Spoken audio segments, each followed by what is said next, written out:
sobre esse mesmo tema: quantos toques com os pés podem acontecer na mesma ação? Quantos toques com os pés pode acontecer na mesma ação no voleibol? Quantos jogadores podem tocar na bola com os pés na mesma ação de defesa?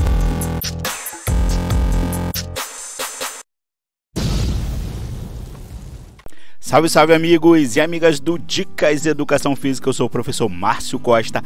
Esse é o episódio número 6 do Respondendo Perguntas sobre Voleibol. E antes de começar, deixe o seu like, se inscreva no canal e deixe muitos comentários aqui embaixo. Vamos ao vídeo de hoje. E a primeira pergunta de hoje, pessoal, é da Bibi Bevilacqua. E ela está perguntando o seguinte: olha que pergunta interessante. Depois de assistir esse vídeo, me pergunto qual seria a importância do rodízio no jogo, já que todo mundo troca de lugar logo após o saque. Alguém poderia explicar? Ela estava vendo o vídeo sobre o sistema 5-1, onde os jogadores são especialistas por posição, por função em quadra. Então, todo mundo se movimenta e troca de posições após o saque. Então, ela está perguntando para que serve o rodízio no jogo, já que todo mundo vai trocar de posição. Vamos lá tentar explicar isso para a Bibi e para todo mundo que já teve essa dúvida. Então vamos lá, pessoal. O voleibol foi inventado lá no final do século XIX, pessoal. Não foi nem no século XX, lá no final do século XIX. E lá no começo ele era basicamente uma rede no meio e pessoas jogando a bola de um lado para o outro. E aí no século XX começou a se organizar melhor esse esporte, o voleibol como um esporte. E aí se entendeu que era necessário ter uma rotação de sacadores. Então aí, para isso surgiu o rodízio, para ver uma rotação de sacadores.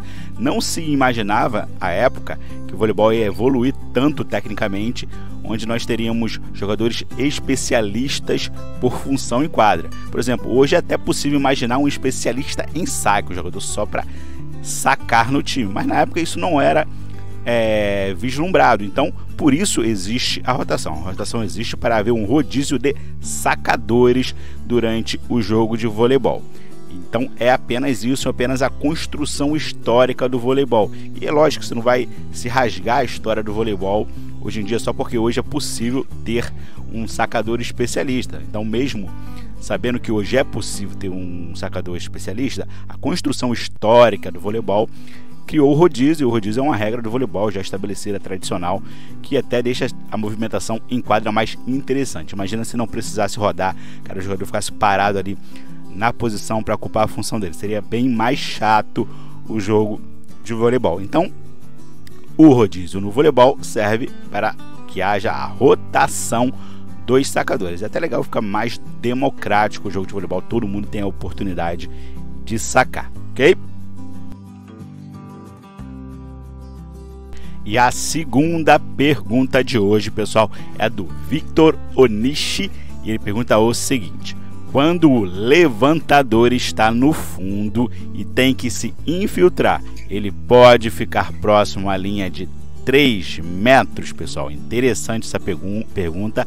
Fala sobre posições correspondentes na rotação. Depois eu vou fazer um vídeo só sobre isso. Estou devendo esse vídeo no canal há muito tempo, mas vamos lá responder agora a pergunta do Victor Onishi objetivamente. Então o Vitor está falando numa rotação onde o levantador aqui, ó, a levantadora aqui no caso, está no fundo de quadra, se ele pode ficar próximo à rede antes do golpe de saque. E a resposta, Vitor, é sim, depende da posição do oposto, que é quem fica na posição correspondente ao levantador. No caso aqui, se o levantador está na 6, o oposto vai estar na 3. Vou te mostrar aqui como pode ficar, ó. Isso pode ficar assim, ó. O levantador que está lá na 6, o levantador está aqui na 6. Ele vem aqui, ó. Pode ficar bem pertinho do oposto, até do ladinho do oposto ele pode ficar. Vou mostrar isso para vocês depois, ok? O levantador ele só não pode ficar mais perto da linha central do que o oposto que está na rede. E o oposto não pode ficar mais perto da linha de fundo do que o levantador. A regra não permite isso, ok? E aí, pessoal, vou mostrar para vocês aqui isso acontecendo na prática num jogo de voleibol oficial, jogo de seleções aqui entre Brasil e Argentina, você vai ver essa movimentação acontecendo. Vou dar um play aqui para vocês verem, ó. O time da Argentina vai sacar, vocês vão ver a seleção brasileira aqui e eu vou parar no momento da infiltração do levantador. Olha aqui, pessoal, ó, já vou parar aqui antes do golpe de saque, ó. Esse aqui é o Cachopa, o levantador da seleção brasileira. Esse aqui é o Alan oposto, também levantador não, oposto. O Alan oposto da seleção brasileira. O Cachopa está na 3, ou seja, lá no fundo de quadra, como está naquela nossa imagem ilustrativa. E o Alan, o oposto, está na 3, aqui no centro. Você vê, ó, que o Cachopa, que está lá no fundo, ele já está aqui, ó. Antes do golpe de saque, ele já está aqui na zona de ataque, do ladinho do Alan. Ele só não pode ficar na frente do Alan, que é o jogador correspondente dele na linha de frente, na zona de ataque, né? O Cachopa lá na 6, o Alan na 3. Vocês vão ver, ó, vou dar play de novo, como vai finalizar essa movimentação aqui, ó. Vou parar aqui de novo para mostrar outra coisa. O Alan tá na 3, né? Tá aqui no centro da rede. E esse aqui é o Isaac, o central, que está aqui na posição 2. Então, antes do golpe de saque, o Alan, que está na 3, não pode ficar mais perto da linha lateral direita do que o Isaac. Por isso que o Isaac está bem, ó, com o pé bem aqui, quase sobre a linha, para ele não violar essa regra. Também é outra regra de posições na mesma linha, né? Quando eles estão na mesma linha, na mesma zona, eles também têm que respeitar esses limites. Mas a gente está falando aqui do levantador, vamos centrar nisso. Você vê que, ó, ele já infiltrou, né? O golpe já está acontecendo lá e já passou aqui do Alan, já infiltrou. Vamos dar um play aqui.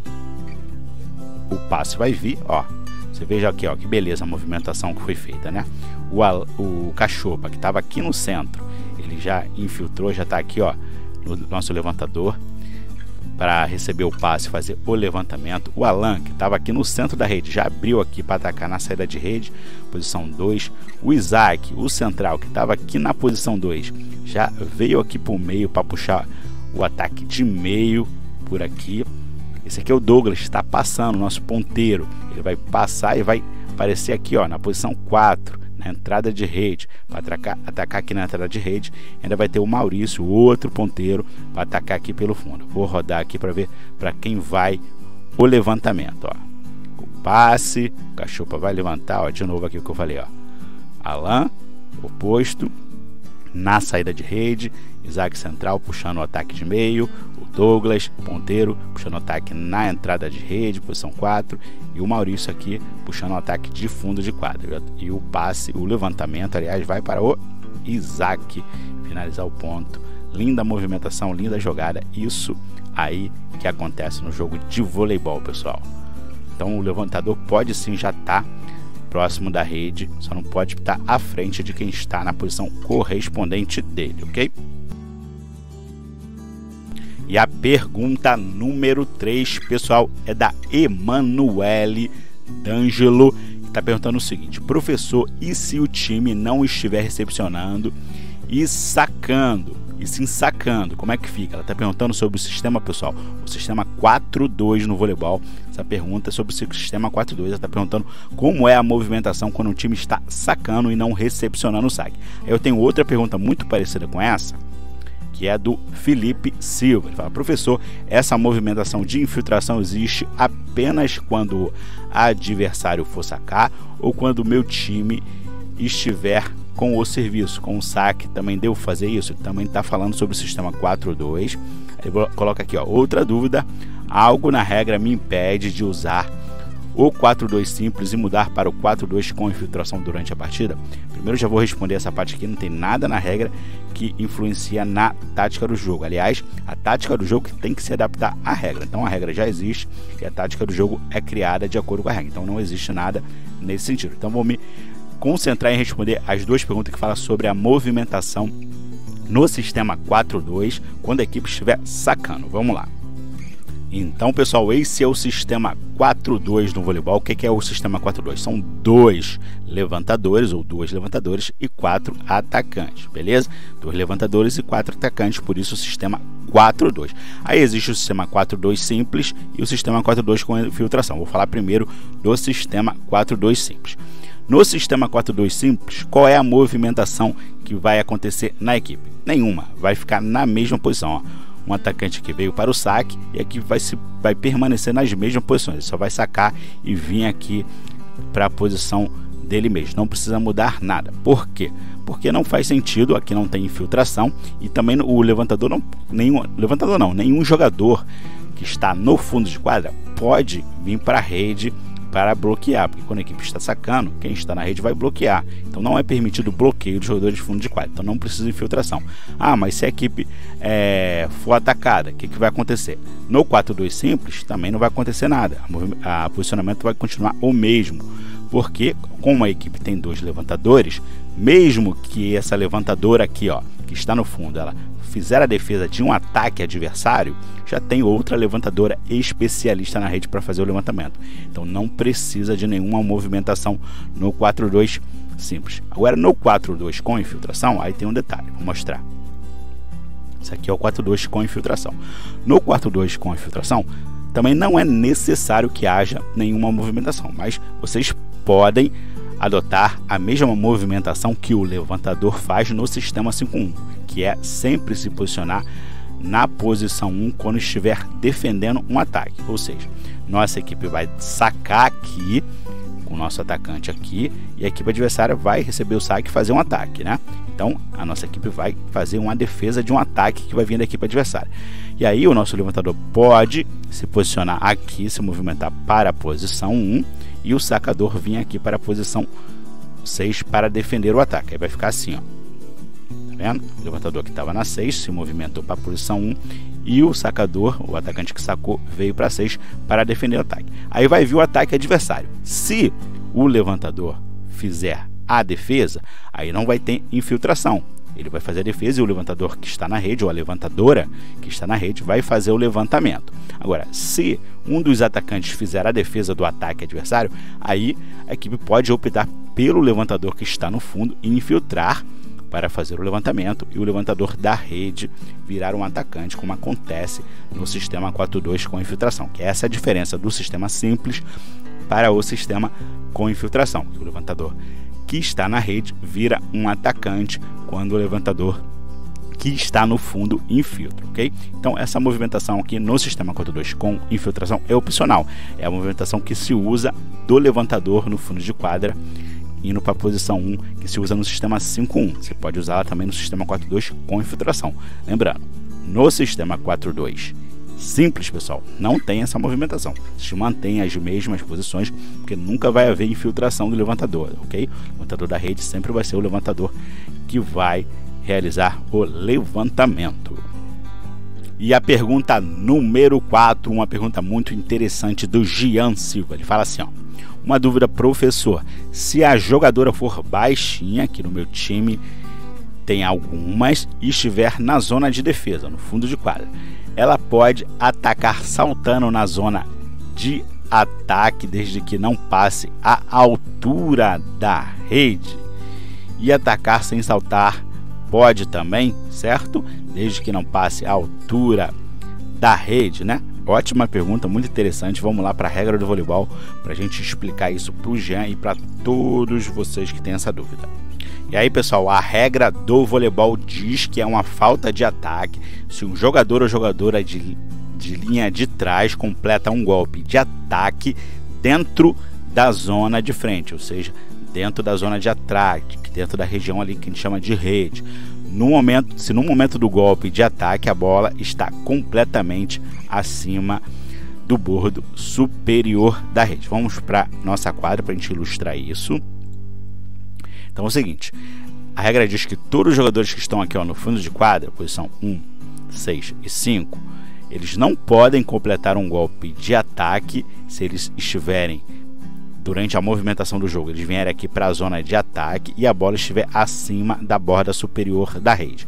Aí o Jean tá falando que as jogadoras da equipe dele são baixinhas e mesmo saltando, elas não passam da borda superior da rede. Então, Jean, nesse caso sim, se elas não passam, aí o árbitro vai observar se elas passaram ou não da borda superior da rede. Se não passar, elas podem sim fazer o ataque saltando, desde que não passe da borda superior da rede. A regra fala apenas da questão de passar da borda superior da rede, ok? Não fala de saltar ou de estar com os dois pés na quadra, nada disso. É apenas a questão da altura da bola. Se estiver acima da borda superior da rede, quem está aqui no fundo de quadra não pode atacar se estiver na zona de ataque. É só isso mesmo, ok? E agora vamos para a pergunta número 5, que é do Kaique Sena. E ele fala o seguinte, pessoal. Mais um conteúdo incrível, muito obrigado, Kaique. Uma dúvida. No último cenário, onde o levantador está na posição 3 e 6, ele está falando mais uma vez do sistema 4-2 do voleibol. Os jogadores das posições 4 e 2, antes do saque, teriam que ficar atrás do jogador 6 para então respeitar o rodízio, certo? Ótima pergunta, talvez vocês não tenham entendido porque ele colocou um monte de número aqui. Vamos lá para a quadra para eu ilustrar e mostrar isso para vocês na quadra de voleibol. Então, pessoal, o Kaique está falando do sistema 4-2 com infiltração e está falando das levantadores ou dos levantadores estarem na posição 3 e 6, né? Dos dois levantadores ou das duas levantadoras estarem na posição 3 e 6.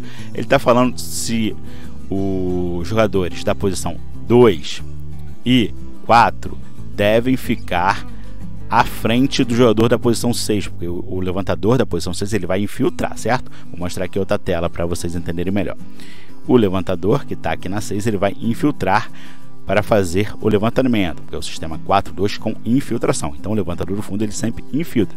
Ele está perguntando se esses dois aqui têm que ficar à frente desse levantador. Os jogadores que estão na posição 2 e na posição 4 tem que ficar aqui à frente desse levantador que está infiltrando. E não, pessoal, a resposta é não, porque o jogador correspondente do levantador, da levantadora que está na 6, é o jogador da posição 3. Ele só não pode estar à frente desse jogador. Desses dois aqui, não tem relação com isso. Eu vou mostrar aqui a regra do voleibol para vocês, para mostrar como isso está na regra. Aí na regra oficial do voleibol, quando fala assim, ó, determinação das posições dos jogadores da linha de frente, ou seja, da zona de ataque, com o seu correspondente da linha de trás. Então, ela fala apenas da relação entre os correspondentes, ou seja, a posição 3 é correspondente à posição 6 de fundo, a posição 2 é correspondente à posição 1 e a posição 4 é correspondente à posição 5. Eu vou até voltar aqui na quadra para vocês verem, ó. A 3 tem a 6 como correspondente, a 2 tem a 1 como correspondente e a 4 tem a 5 como correspondente. Então é só a relação entre eles. Aí eu vou voltar aqui na imagem da regra. Olha só, isso aqui é um posicionamento correto. Esse jogador aqui é o jogador da linha de trás, tá vendo? O jogador lá da posição 6. Então, em relação ao jogador da posição 3, que é o seu correspondente da linha de frente, ele pode estar assim, ó. Isso aqui é permitido, mesmo com um pé à frente do jogador da linha de frente, se o outro pé estiver alinhado, isso é considerado correto, legal em relação à regra. Até no limite disso aqui, ó, só uma pontinha dos pés, mesmo o jogador da linha de trás à frente, com os dois pés na prática na frente, mesmo se a pontinha de um dos pés estiver alinhada, isso também é considerado legal. O que não pode? Não pode isso aqui, ó, está totalmente à frente, sem nenhum alinhamento com o jogador da linha de frente, ok? Então, isso aqui é considerado legal no voleibol. Então, esse posicionamento aqui do jogador de linha de trás em relação ao jogador da linha de frente é só com seu correspondente. Os jogadores das outras linhas não tem relação com isso. Então, o levantador já pode estar infiltrado, mesmo que os outros jogadores da posição 4 e 2 estejam atrás dele sem problema. Isso não vai desrespeitar o rodízio. E a pergunta número 6, pessoal, é do Rodrigo Cunha, que pergunta o seguinte: quando é que se começa geralmente a utilizar o sistema 5-1 no voleibol? Eu não sei se ele está perguntando de faixa etária, de escolaridade, mas enfim, vou tentar falar a minha experiência com isso para vocês. Eu não sou treinador de voleibol, sou um estudioso, dou aula de voleibol bastante nas escolas que eu trabalho, já treinei equipes escolares de voleibol, mas eu não sou treinador de voleibol, ok, pessoal? Vou falar a minha experiência com iniciação esportiva no voleibol como professor de educação física. Vamos lá. Então é o seguinte, né? A gente começa lá ensinando o voleibol e a gente vai, quando parte para a questão tática, primeiro ensinar rotação e posições de rotação, né? Aí, se os nossos alunos e alunas já entenderam como funciona bem a rotação e as posições de rotação, a gente pode avançar para o sistema 6-0 com um levantador fixo, né? Aquele jogador que está no centro lá da rede passa a ser o levantador. A gente orienta, ó, esse jogador que está aqui no centro da rede sempre é quem vai receber o passe para fazer o levantamento. A gente começa a ter a noção de um especialista ali, mesmo que um especialista que seja rotativo ali no 6-0, né? Não um especialista fixo. Então você começa a avançar nisso daí. E aí depois você pode avançar para o sistema 4-2 simples, que não tem infiltração. É um sistema que vai ter um levantador na rede especialista e um levantador no fundo especialista. Você começa a ter alguma movimentação ali na rede para que o levantador especialista sempre faça o levantamento. A minha experiência aqui em escola, no máximo, em aulas de educação física, no máximo na prática, a gente chega aqui, ó, no sistema 4-2 simples. Dificilmente a gente parte para o 4-2 com filtração ou para o 5-1 na prática. A gente pode estudar isso na escola, mas na prática é muito difícil você conseguir operacionalizar isso na prática. Em relação à idade, dificilmente assim, até os 12, 13, 14 anos a gente também consegue avançar muito mais do que isso. Aliás, eu diria até os 12 anos, muito mais do que o 6-0, não consegue avançar muito mais do que isso, ok? E aí, pessoal, se lá na sua escolinha, lá na sua iniciação, você conseguiu já avançar bem até o sistema 4-2 simples, aí você começa a fazer a infiltração, o sistema 4-2 com infiltração. Entendeu a infiltração, pessoal? Tá pronto para o sistema 5-1. Se entendeu o sistema 4-2 com infiltração, entendeu que o levantador, como é que o levantador faz a infiltração, é a mesma coisa que vai acontecer no sistema 5-1. Aí está pronto para você fazer os especialistas por posição no sistema 5-1 e você entrar no sistema 5-1. Eu acredito assim que, falando em faixa etária, a partir dos 14 anos você já consegue, né, com os jogadores já treinados, já conhecendo toda essa outra parte aqui, entrar no sistema 5-1 sem problema nenhum. E na escola é muito difícil, na prática você fazer o sistema 5-1, você precisaria de um nível muito alto, assim, de uma experiência já muito grande dos jogadores, já vindo trabalhando vôlei há muito tempo, para você conseguir entrar nisso aqui nas aulas de educação física, ou seja, não em equipes escolares, né, que disputam torneios. Você consegue entrar, obviamente, mas em aula de educação física é muito difícil você chegar a uma prática do sistema 5-1, ok? E a sétima pergunta de hoje, pessoal, é da Alessandra Gomes, que está perguntando o seguinte: qual o número de árbitros numa partida de voleibol? Uma pergunta muito interessante, poucas vezes as pessoas se preocuparem com isso, mas vamos lá, porque inclusive tem regra nova sobre equipe de arbitragem no voleibol. Já tem vídeo aqui no canal, mas vou explicar isso agora novamente para a Alessandra, de acordo com a regra do voleibol. Então, pessoal, na regra do voleibol, na parte de equipe de arbitragem e procedimentos, fala da composição da equipe de arbitragem. Então, a equipe de arbitragem para uma partida é composta dos seguintes componentes: o primeiro árbitro, que é aquele que fica lá em cima da cadeira; o segundo árbitro, que fica lá do outro lado no chão. Agora, o árbitro de desafio, isso aqui é a novidade na regra do voleibol, agora tem um árbitro de desafio específico. Árbitro reserva, isso também não existia no voleibol, também é novidade agora para o novo ciclo olímpico a partir de 2021. Agora tem um árbitro reserva. Aí vai ter o apontador e os 4 juízes de linha, que aqueles ficam com a bandeirinha lá para marcar se a bola foi dentro ou foi fora. Então, quantos árbitros existem no voleibol, pessoal? Existem 4 árbitros no voleibol: o primeiro árbitro, o segundo árbitro, o árbitro de desafio e o árbitro reserva, ok? E a pergunta número 8, pessoal, é do Ney Prado e é uma pergunta muito interessante. Professor, nesse vídeo você fala que o líbero não pode passar a bola acima da borda da rede. A minha é: quer dizer que um líbero não pode atacar do fundo caso a bola sobre para ele? Geralmente, se o levantador erra o levantamento. Então ele está perguntando se o líbero de voleibol não pode atacar do fundo de quadra. Eu imagino que ele esteja falando de atacar no sentido de dar uma cortada, saltar e dar uma cortada, mesmo que ele esteja no fundo de quadra e a bola esteja acima da borda superior da rede. Vamos lá, vou mostrar uma imagem para ilustrar isso para vocês. Mas antes de mostrar a imagem, vamos ver o que a regra diz sobre isso, né, pessoal? A regra diz que é uma falta de ataque quando um líbero completa um golpe de ataque se, no momento do golpe de ataque, a bola está completamente acima da borda superior da rede. Então a regra diz que se a bola está completamente acima do bordo superior da rede, o líbero não pode completar um golpe de ataque. Eu vou mostrar uma imagem para vocês entenderem o que é golpe de ataque no voleibol. Muita gente acha que golpe de ataque é apenas uma cortada, mas não, golpe de ataque é toda bola que você envia para a quadra de ataque, para a quadra adversária, aliás, com exceção do saque e do bloqueio. Qualquer ação que você envia a bola para a quadra de ataque, mesmo uma manchete, é um golpe de ataque. Okay? Então vamos lá, eu vou mostrar um vídeo para vocês ilustrando essa pergunta do Ney Prado. E aí, pessoal, presta atenção nessa jogada aqui, ó. Isso aqui é a líbero, a Fabi. Olha o que ela vai fazer, ó. No fundo de quadra ela passou a bola e fez o ponto direto. Isso aqui no voleibol é considerado um ataque. Então o líbero, ele pode atacar, ele pode jogar a bola para a quadra adversária.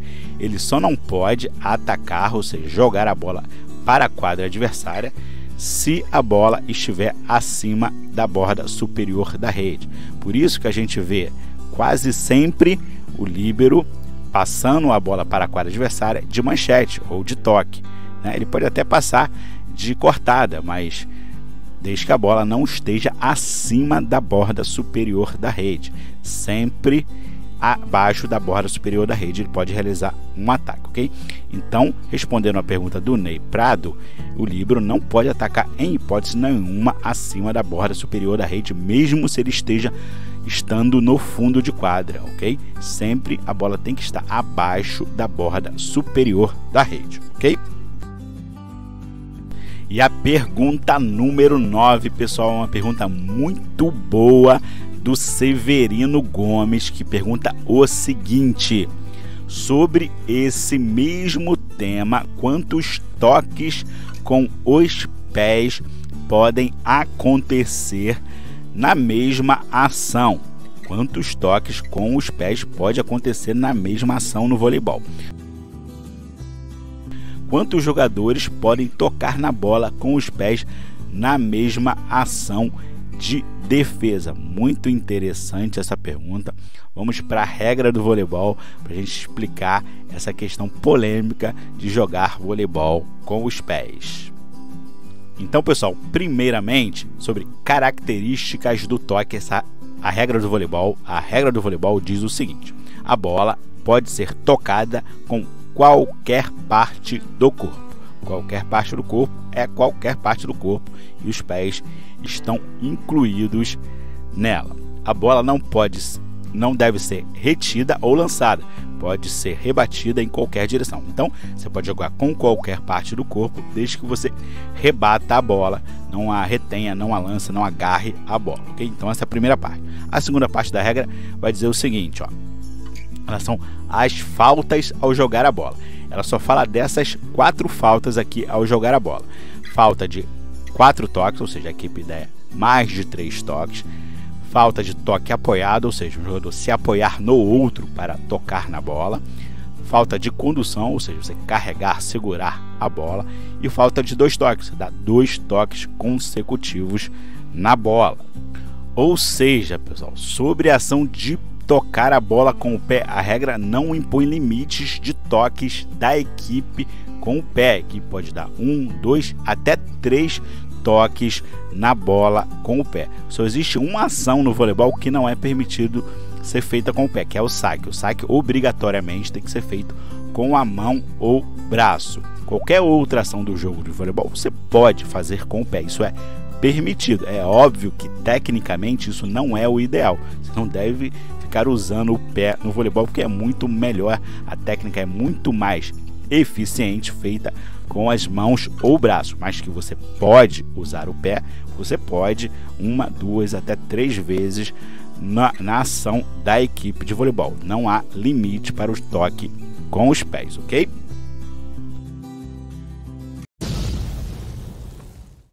e torne-se um apoiador do canal Dicas Educação Física de forma simples, rápida e gratuita, deixando o seu like nesse vídeo, fazendo um comentário aqui embaixo ou se inscrevendo no nosso canal se você ainda não é inscrito, não custa nada. Ou se você puder tornar um colaborador financeiro do nosso canal, você pode fazer isso clicando no botão Valeu aqui embaixo a partir de apenas R$2. Ou ainda se tornar um membro assinante, um apoiador assinante do canal Dicas Educação Física a partir de R$14,99 mensais. Você terá direito a vários privilégios como selos fidelidade, emojis personalizados, acesso antecipado aos nossos vídeos, vídeos exclusivos para membros, ter seu nome citado em nossos vídeos, dentre outros benefícios. Então, pessoal, vou deixar na descrição desse vídeo um material grátis sobre educação física e esporte, e também o nosso canal no Telegram. E também assista outros vídeos aqui do canal Dicas Educação Física.